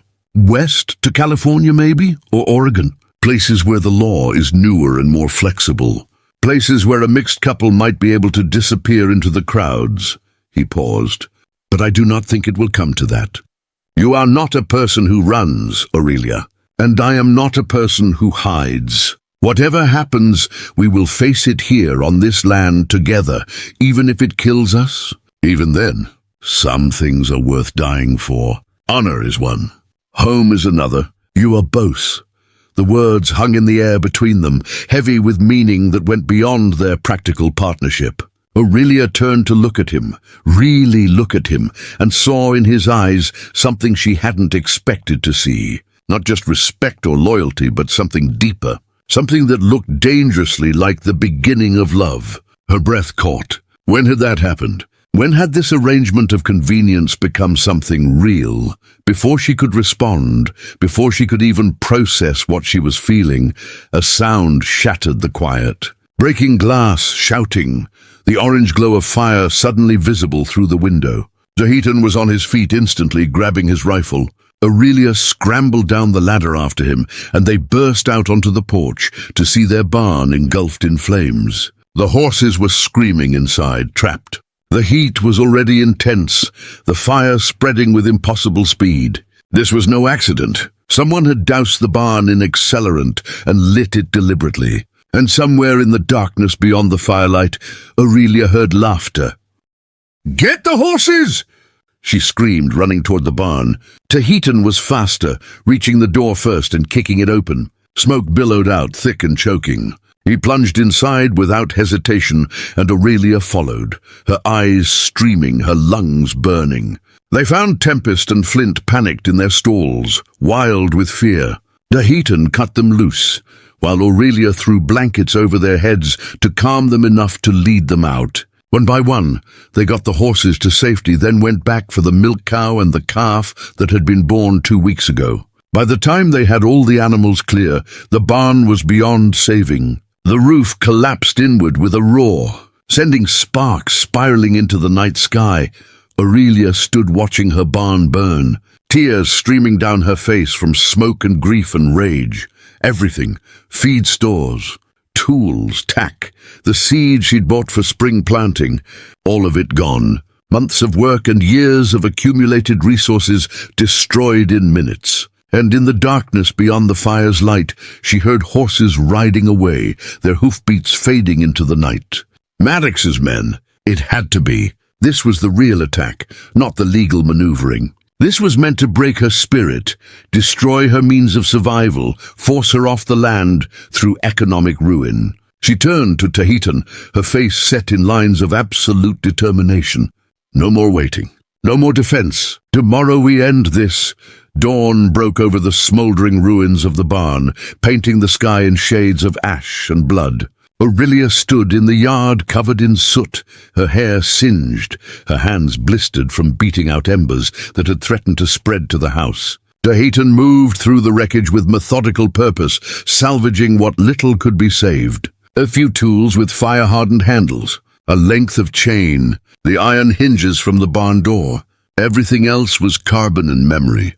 The financial loss was devastating. Easily $1,000 in materials and supplies she couldn't afford to replace. But worse than the money was the message. We can destroy you any time we want. You are not safe. You will never be safe. But Aurelia had stopped being afraid somewhere between midnight and dawn. Fear had burned away with the barn, leaving behind something harder and more dangerous. Cold fury, calculated determination. The understanding that some lines, once crossed, could never be uncrossed. Maddox had made this personal, had tried to destroy not just her livelihood but her future. And now she would make him pay for that mistake in ways he couldn't imagine. She watched Tahitan work for a few minutes, then called to him. "Leave it! We're going to town." They rode into Redemption 2 hours later, both still covered in soot and ash, their clothes reeking of smoke. They rode straight to Marshal Kane's office and dismounted without bothering to tie their horses. Kane looked up from his desk as they entered, took one look at their appearance, and stood slowly. "What happened?" Aurelia slammed her palm down on his desk, hard enough to make the papers jump. "Maddox burned our barn last night. His men came in the dark, doused it in accelerant, and lit it while our animals were trapped inside. We got them out, but everything else is gone. Tools, feed, seed, equipment. Thousands of dollars in damages. And I heard them laughing as they rode away." Kane's face went carefully neutral. "You saw them? Can you identify them?" "It was dark, but who else would it be? This happened less than 24 hours after you came to arrest Tahitan on Maddox's false charges. It's not coincidence, Marshal. It's escalation. He's trying to drive us off our land, and he doesn't care what laws he breaks to do it. Do you have proof? Evidence? Anything that directly ties Maddox to the fire? I have hoofprints. I have timing. I have motive. Isn't that enough?" Kane sat back down, rubbing his temples. "In a court of law. No, not without witnesses or physical evidence linking specific individuals to the crime. Hoofprints and suspicions won't convict anyone, Mrs. Walsh. You know that." He paused, then added more quietly, "But I believe you. Off the record, I believe Maddox is behind this. The man's been poisoned since his humiliation, and I've heard rumors about him organizing something. But my hands are tied without evidence that would hold up in court. Then what do you suggest we do? Sit and wait for him to burn the house next? Wait for him to kill us in our sleep? I suggest you be very careful. Document everything. Get witnesses if you can. And for God's sake, don't give Maddox any excuse to claim you're the aggressors." Kane looked at Tahitan, who'd been standing silent throughout the exchange. "The warrant for your arrest is still active. I gave you 48 hours. You've used 16 of them. That leaves 32 to figure this out." Tahitan finally spoke, his voice quiet but carrying absolute conviction. "We will figure it out, Marshal. One way or another, this ends today." There was something in his tone that made Kane's hand drift toward his gun. "Don't do anything stupid, son. Frontier justice cuts both ways, and if you take the law into your own hands, I'll have no choice but to come after you with everything I've got." "I understand," Tahitan said. "But understand this. My wife's life has been threatened. Her property has been destroyed. Men have tried to drive her from land that is legally hers. I will not stand by and watch that continue. I will do what honor demands." They left before Kane could respond. Outside, Aurelia grabbed Tahitan's arm. "What are you planning?" "The truth. We are going to force Maddox to confess in front of witnesses, and we are going to do it in a way that leaves no doubt about his guilt. His eyes were hard as flint. But I need you to trust me and let me handle this my way. Can you do that? Aurelia studied his face, seeing the warrior beneath the ranch hand, the strategist beneath the wounded stranger she'd saved. This was who Tehitan really was, she realized. Not just a survivor, but a fighter who understood how to win battles that couldn't be won with fists alone. I trust you. What do you need me to do? Go to Dutch Carmody. Tell him what happened. Ask him to gather every rancher who has been victimized by Maddox's thefts. Tell them to come to Maddox's ranch at noon. Tell them we are going to prove who the real thief is, but we need witnesses to make it stick. Can you do that? She nodded, and Tehitan continued. I am going to Maddox's ranch now. Alone. I'm going to make him an offer he cannot refuse, and I'm going to record his response. By noon, we will have everything we need. What kind of offer? The kind that appeals to his greed and his arrogance. The kind that will make him talk. Tehitan mounted Tempest and looked down at her. If I'm not at Maddox's ranch by noon, something has gone wrong. Tell Marshal Kane everything and let him sort it out. But I will be there. I promise you that. He rode north before she could argue. Aurelia watched him go, her heart in her throat, then mounted Flint and rode hard for Dutch Carmody's ranch. She found the older man in his barn and laid out the situation in quick, urgent sentences. Dutch listened with growing anger, his weathered face darkening with each detail. That son of a bitch burned your barn? With animals inside? He spat into the dirt. That's beyond the pale. That's evil. Count me in. And I'll bring every rancher in the valley who's had stock go missing. It's time we settled accounts with Maddox once and for all.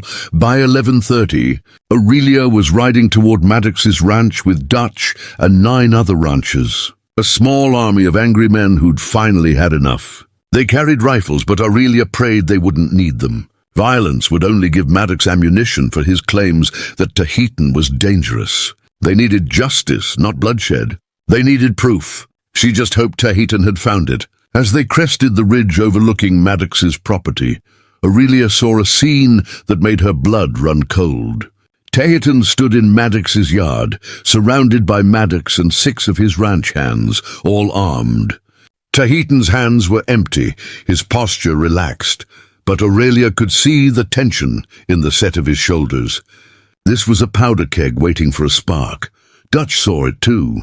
Jesus, what's he doing down there alone? Whatever it takes, Aurelia said and urged Flint forward.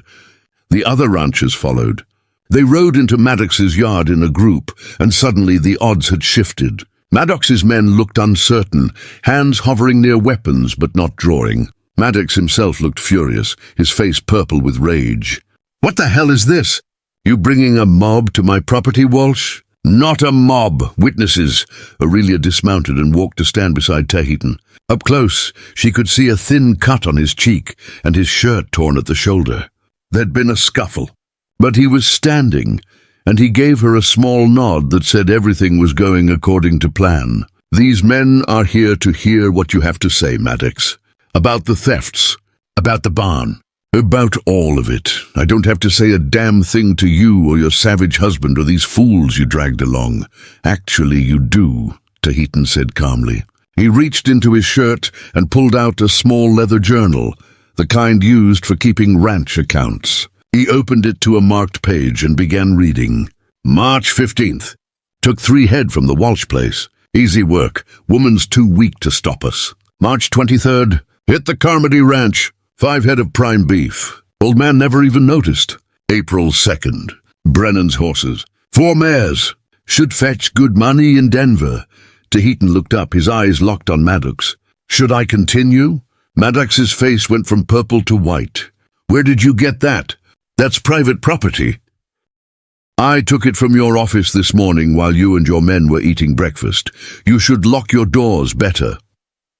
Tehitan held up the journal so the assembled ranchers could see it. This contains a record of every theft Maddox has committed in the past year. Dates, locations, numbers of animals, all in his own handwriting. And there's more. He pulled out a sheaf of papers. Bills of sale for livestock sold in Denver and Colorado Springs. The brands don't match Maddox's Circle M. They match yours, Dutch. And yours, Brennan. And yours, Walsh. He's been stealing from all of you and selling your stock as his own. The ranchers erupted in angry shouts. Dutch Carmody pushed forward, his hand on his gun. You thieving bastard! I lost 20 head over the winter. Near ruined me. And it was you the whole time. Maddox backed toward his house, his men forming a protective circle around him. That's stolen property, evidence obtained illegally. Won't hold up in any court. Maybe not, Tahitan agreed. But there's one more thing. He pulled a final item from his pocket. A silver concho, the kind used to decorate saddles and tack. I found this in your barn this morning, in a pile of items that didn't belong there. Women's jewelry, a child's toy soldier, a Bible with the Hendricks name inside. He let that sink in. The Hendricks family had been killed 6 months ago, their homestead burned, their stock scattered. Everyone had assumed it was Indians. You didn't just steal cattle, Maddox. You murdered that family, took everything they had, and burned the evidence. The silence was absolute. Even Maddox's own men were staring at him with horror and dawning realization. One of them, a young cowhand named Billy, took a step back from his boss. Is that true, Mr. Maddox? Did you kill the Hendricks family? Maddox's facade cracked. Rage and desperation warred on his face. They saw us taking their cattle. They were going to report us to the marshal. We didn't have a choice. The admission hung in the air like a death sentence. Dutch Carmody drew his pistol. You son of a bitch! Sarah Hendricks was my cousin. Those were her kids you murdered. Other ranchers drew their weapons. Maddox's men scattered, unwilling to die for a boss who just confessed to murder. Maddox himself grabbed for his gun, but Tahitan was faster. He closed the distance in 2 strides and struck Maddox's wrist with the edge of his hand, the same wrist he'd broken months ago.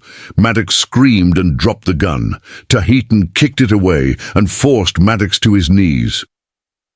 You wanted to destroy us, Tahitan said quietly, his voice carrying to every witness. You wanted to drive us from our land because you could not stand that we succeeded where you thought we should fail. You burned our barn. You stole our cattle. You tried to use the law as a weapon against us, but you forgot something important. Justice does not care about the color of a man's skin or the prejudices in his heart.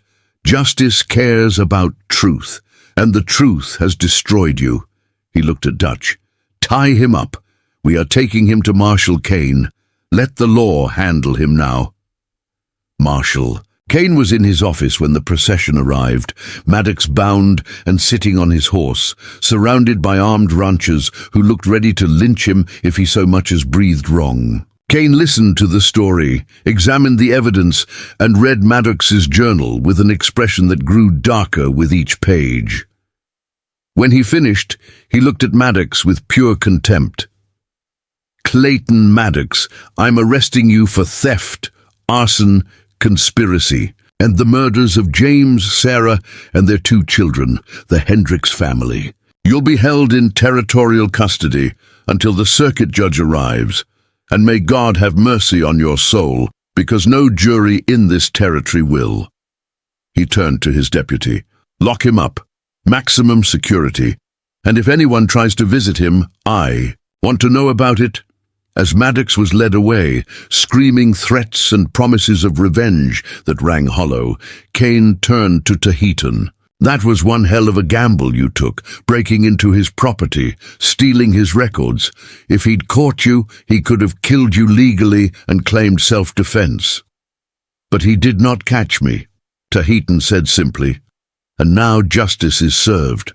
Kane actually smiled, small and grudging but real. The charges against you are dropped, officially. And I'll be writing a letter to the territorial governor recommending you be granted full citizenship rights. You've done this community a service today. He looked at Aurelia. Both of you have. I'm sorry I didn't see what Maddox was doing sooner. I should have protected you better. "You protect us now by making sure he hangs," Aurelia said. "That's all we ask." They left the marshal's office to find a crowd had gathered, news spreading through Redemption like wildfire. The ranchers whose stock had been recovered were already talking about forming a fund to help rebuild the Cross Creek barn. Dutch Carmody clapped Tahitian on the shoulder. "You're a good man. Don't care what color you are or where you come from. You got honor, and that's what counts. Anyone gives you trouble from here on out, they answer to me and every man here. You understand?" Tahitian nodded, clearly moved. "I understand. Thank you." As they rode back to Cross Creek, the afternoon, sun warm on their faces, Aurelia felt something inside her chest release. The threat was gone. The conspiracy was broken. They were safe. For the first time since Tahitian had collapsed in the street with Tempest's reins in his hands, she could breathe without fear tightening her lungs. She looked at the man riding. Beside her, this stranger who'd become her partner, her protector, her husband, in all the ways that truly mattered. "Thank you," she said, "for everything, for fighting for us, for being brave enough to risk everything." "I did not do it for gratitude," Tahitian said. "I did it because this is my home now. You are my home, and I will defend what is mine with everything I have." The words were simple, but they hit Aurelia with the force of revelation. Somewhere in the past months, without either of them quite noticing, their arrangement had transformed into something real. This wasn't just partnership anymore. This was love, hard-won and battle-tested and stronger for all the trials that had forged it. She reached across the space between their horses and took his hand. He looked surprised, then smiled and held on tight. Summer transformed the Colorado high country into something almost gentle. The snow retreated to the highest peaks. Wildflowers carpeted the meadows in riots of purple and gold, and the cattle grew fat on grass that seemed to spring up overnight. Cross Creek Ranch buzzed with activity as neighbors came to help rebuild the barn, a structure that rose larger and stronger than the one that had burned. Dutch Carmody supervised the framing. The Brennan brothers handled the roofing. Even Marshall. Kane showed up one Saturday with his son to help raise the walls. It was a barn raising in the old tradition, the community coming together to help one of their own, and for the first time since Thomas's death, Aurelia felt like she truly belonged here. Tahitian worked alongside the other men with quiet competence, and Aurelia watched the way they began to accept him, not with fanfare or dramatic declarations, but through the small gestures that mattered. Dutch asking his opinion on beam placement. Young Billy, who'd quit Maddox's employ the day of the confrontation, seeking Tahitian's advice on breaking a difficult horse. The Brennan brothers inviting him to join their weekly poker game, respect earned through shared labor and proven character. By the time the barn was finished in early July, Tahitian had become simply one of the ranchers in the valley, his past mattering less than his present. The trial of Clayton Maddox lasted 3 days and ended with a guilty verdict on all counts. The judge, a stern man who'd traveled from Denver specifically for this case, showed no mercy. Maddox was sentenced to hang for the murder of the Hendricks family, with additional consecutive sentences for theft, arson, and conspiracy that would have kept him in prison for life, even if the hanging sentence was somehow overturned. The execution was scheduled for late August. Aurelia didn't plan to attend. She had no desire to watch a man die, even one who'd tried to destroy her. Justice had been served, and that was enough. She could let the past stay buried and focus on building her future. That future became clearer one evening in mid-July when Aurelia and Tahitian sat on the porch, watching the sunset paint the mountains in shades of amber and rose. They'd fallen into this routine over the past months, these quiet moments at day's end where they could simply exist together without the demands of ranch work pressing on them. Tahitian had his pipe, Aurelia had her mending, and between them was a companionable silence that felt more intimate than conversation. But tonight, Aurelia set aside her sewing and spoke the words that had been building in her heart for weeks. "I need to tell you something." Tahitian lowered his pipe, his dark eyes attentive. "I am listening. When I agreed to marry you, it was a business arrangement, a partnership born from necessity. I needed help and you needed a home, and it made practical sense for both of us." She paused, choosing her words carefully, but somewhere along the way, it became more than that. Somewhere between fighting, off Maddox and rebuilding the barn and just living our lives together, I stopped thinking of you as my partner and started thinking of you as my husband. The real kind, the kind I want to spend my life with, not because I have to, but because I choose to. Tahitian was very still, his expression unreadable in the fading light. When he spoke, his voice was rough with emotion he didn't try to hide. "Are you saying what I think you are saying?" "I'm saying I love you, Tahitian. I don't know when it happened exactly. Maybe when you stood between me and those lawmen. Maybe when you risked your life to expose Maddox. Maybe it was earlier, in 100 small moments I didn't recognize at the time. But it happened. And I needed you to know." She took a breath. "I'm also saying that if you want to move out of the loft and into my room, into our room, I would like that. If you want the same thing." He set down his pipe with hands that trembled slightly, then reached for her. His palm cupped her cheek, warm and calloused and infinitely gentle. "I have loved you since the day I woke to find you stitching my wounds with hands that shook but never faltered. I have loved you through every trial we have faced. I have loved you in silence because I did not think I had the right to ask for more than you had already given me." His thumb brushed across her cheekbone. "But if you are offering me not just your partnership but your heart, then yes. Yes to all of it. Yes to being your husband in every way. Yes to building a life that is not just about survival, but about joy. Yes to loving you openly, instead of hiding it like a secret I had no right to keep." Aurelia closed the distance between them and kissed him. Not the careful, formal kiss they'd shared at their wedding ceremony, but a real kiss, deep and desperate, and full of all the feelings they'd been holding back for months. His arms came around her, pulling her close, and she felt the steady beat of his heart against hers. When they finally broke apart, both breathing hard, Aurelia laughed. A real laugh, bright and unguarded. "We should probably go inside," she said. "The neighbors might talk." "Let them talk," Tahitian said, but he stood and offered her his hand. She took it and let him lead her into the house, up to the bedroom that had been hers alone for 3 years and would now be theirs together. They closed the door on the past and on the world outside, and in the sanctuary of their home, they became husband and wife in the fullest sense of the word.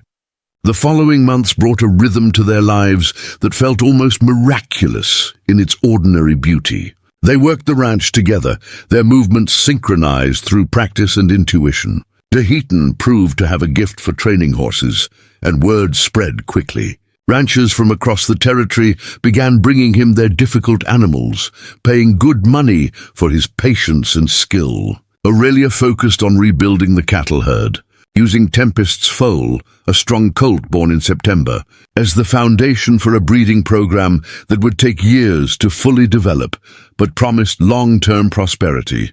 They weren't rich, but they were stable, and stability felt like wealth after years of desperate struggle.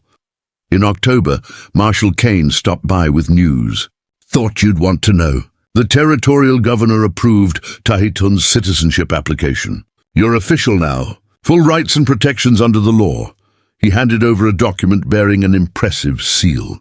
"Congratulations. You've earned this 10 times over." Tahitian accepted the paper with hands that weren't quite steady. Aurelia knew what it meant to him, this tangible proof that he belonged, that he was no longer a man living on the margins, but a recognized member of society. He'd never spoken much about the loss of his people, the displacement and grief that had shaped him, but she understood that this document represented a new beginning, a place in a world that had tried very hard to erase him. That winter was the mildest in years, as if the land itself was offering them respite after the trials they'd endured. They spent long evenings by the fire, reading aloud from books Aurelia ordered from Denver, teaching each other their languages, sharing stories from their different childhoods. Tahitian told her about growing up in a Comanche band, about learning to ride before he could walk, about the songs his mother had sung and the wisdom his father had shared. Aurelia told him about Boston, about society balls and rules of etiquette that seemed absurd in retrospect, about the day she'd met Thomas and decided to trade predictability for adventure. They learned each other the way cartographers learn terrain, with patience and attention and growing wonder at the landscape they were discovering. Spring brought its own gift. Aurelia woke one morning in late March, feeling queasy, and by mid-April she was certain. She was pregnant. The realization was terrifying and exhilarating in equal measure. She'd never been a mother. She'd barely been a wife in the conventional sense. But when she told Tahitian, watching his face transform from confusion to understanding to pure joy, she knew this was right. This was the future they'd been building toward without even realizing it. A family, a legacy, something that would outlast both of them and prove that love could bridge any divide. "We are going to have a child," Tahitian said, wonder in his voice. He placed his hand on her still flat stomach with a reverence that made her eyes sting with tears. "A child who will belong to both our worlds, who will carry both our blood and both our stories." "This is a miracle, Aurelia. This is terrifying," she countered, but she was smiling. "I don't know how to be a mother. What if I'm terrible at it? Then you will learn, the way you learned to run a ranch and fight for what is yours and love a broken stranger who brought you a stolen horse. You are the strongest person I have ever known. You will be an extraordinary mother." His certainty steadied her. They would face this together, the way they'd faced everything else. As equals, as partners, as two people who'd found in each other the home they'd both been searching for. The baby, a daughter, was born in November during the first snowfall of the season. She came into the world squalling with indignation, her tiny fists waving, and when Aurelia held her for the first time, she understood what Thomas had meant when he'd talked about building something that would last generations. This child was that legacy. Not the land, not the ranch, not the cattle or horses, or any of the material things they'd fought so hard to protect. This child, with her father's dark eyes and her mother's stubborn chin, was the future made flesh. They named her Sarah after the Hendricks woman who'd been murdered, a reminder that justice mattered and that some debts could only be paid forward. As Aurelia sat in the rocking chair Thomas had made years ago, her daughter asleep in her arms and her husband standing guard by the window watching the snow fall, she thought about the journey that had brought them here. The theft, the wounds, the desperate bargain, the trials and the triumphs. She thought about the man who'd risked his last breath to bring her stolen horse back and then knelt asking for her heart as payment. She'd given it grudgingly at first, then willingly and finally completely. And in return, she'd received more than she'd ever thought possible. A partner, a protector, a love that had been tested by fire and had emerged stronger for it. "What are you thinking?" Tahitian asked, turning from the window. "I'm thinking about debts," Aurelia said. "About how you brought back Tempest and asked for my hand, and how I thought I was the one doing you a favor by accepting. But I was wrong. You saved me in every way a person can be saved. You gave me hope when I had none. You gave me strength when I was breaking. You gave me a future I thought was lost forever. So I'm wondering, when does my debt to you get paid?" Tahitian crossed the room and knelt beside the rocking chair, his hand covering hers where it rested on their daughter's back. "There is no debt between us, Aurelia." "There never was. We saved each other. We chose each other. And we will keep choosing each other every day for the rest of our lives. That is not obligation. That is love." And in that moment, in the warm sanctuary of their home, with their daughter sleeping peacefully and the snow falling soft outside, Aurelia Walsh understood that some bargains transcend transaction. Some partnerships become something sacred, And some loves, forged in desperation and tempered in trial, become the kind of forever that even death cannot diminish. They had built their home not from timber and nails, but from honor and trust, and the courage to believe that two broken people could become whole together. Up next, you've got two more standout stories right on your screen. If this one hit the mark, you won't want to pass these up. Just click and check them out, and don't forget to subscribe and turn on the notification bell so you don't miss any upload from us.